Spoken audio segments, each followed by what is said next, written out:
안녕하세요. 점검중 3학년 학생들. 우리가 드디어 지난 시간 1단원의 내용을 끝을 내면서요. 흥선대원군 시기부터 이모군란까지의 내용을 정리했습니다. 다들 복습은 잘 하셨는지요? 지난 시간까지 배웠던 내용에서는 우리가 처음으로 외세의 제국주의적 접근을 맞이해서 개화를 해야 되느냐, 쇄국을 해야 되느냐, 이걸 가지고 공방을 펼치는 그러한 모습들이 나타났어요. 그래서 처음에 흥선대원군 시기에는 쇄국 정책을 보였으나 뒤로 고종이 친정을 하면서 우리는 개화 정책으로 변화했지요.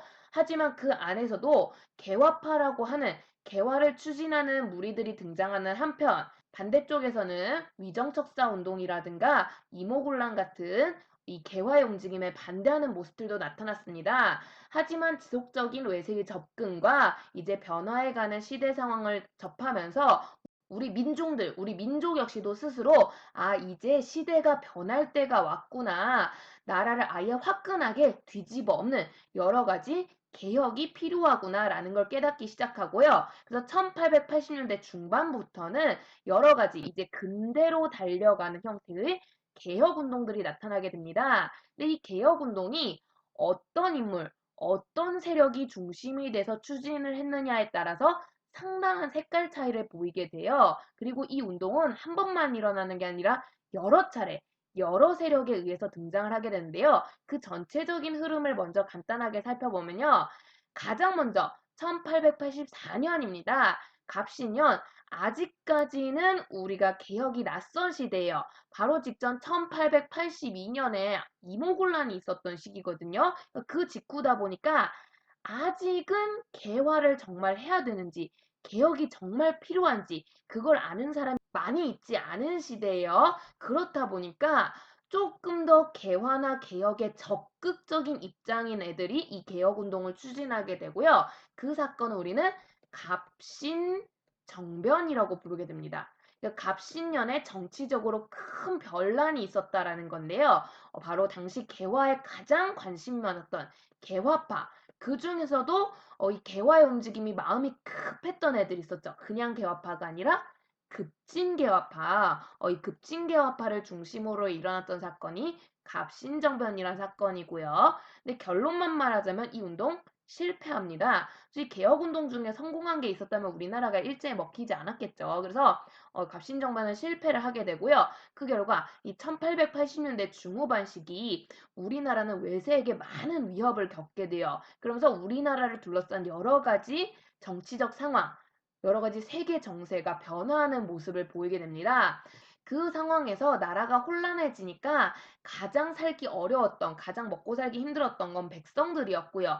그러다 보니까 이 백성들이 갑신년에서 딱 10년 뒤 갑오년에 또 큰 운동을 펼쳐요. 이게 1894년 동학 농민 운동이라고 해요. 그래서 농민들 중에서도 동학을 믿었던, 우리 동학 기억나나요? 19세기 말 등장했던 평등 사상이라는 굉장히 획기적인 사상을 가지고 있던 상당히 좀 근대적인 어떤 의미에선 종교라고 볼 수 있는 거죠. 그런 것들에 영향을 받았던 농민들이 주도를 했던 운동이고요.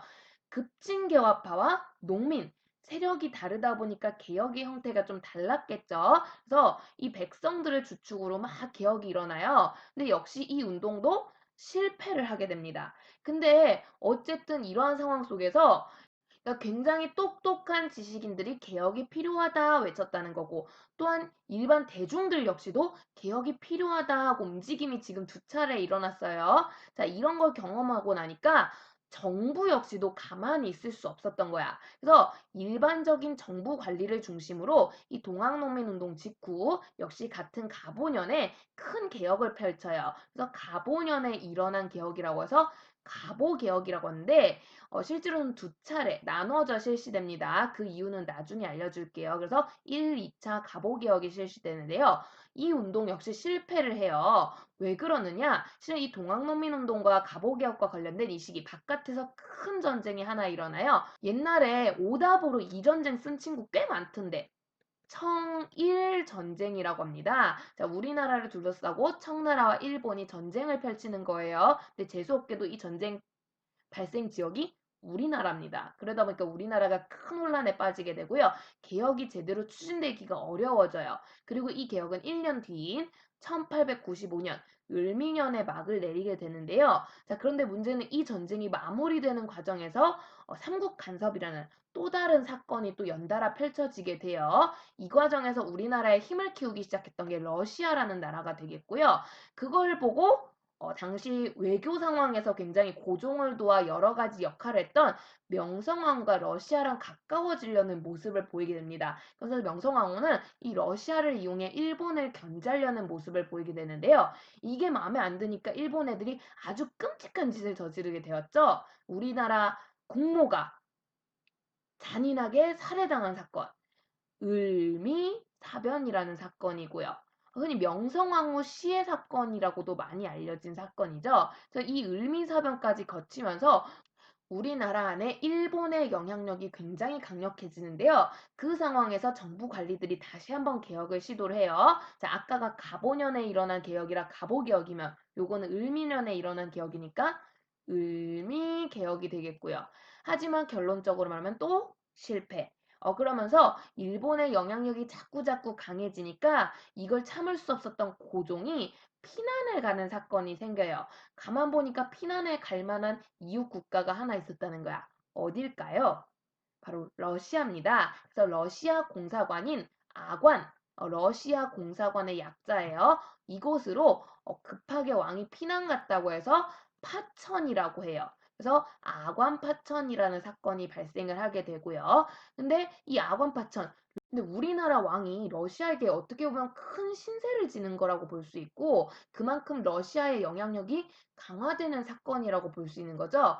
그 결과 이전까지는 좀 일본에 의해서 우리나라가 많은 침입을 받았다면 이 시기에는 좀 러시아에게 많은 위협을 당하는 모습을 보여요. 게다가 이때 드디어 우리 앞에서 기억나요? 최애국대우라고 이 조항의 부작용이 본격적으로 나타나기 시작합니다. 그러니까 러시아한테 우리가 뭘 줄 때마다 미국, 프랑스 이런 애들이 다가와서 우리는 하고 계속 요구를 하는 거야.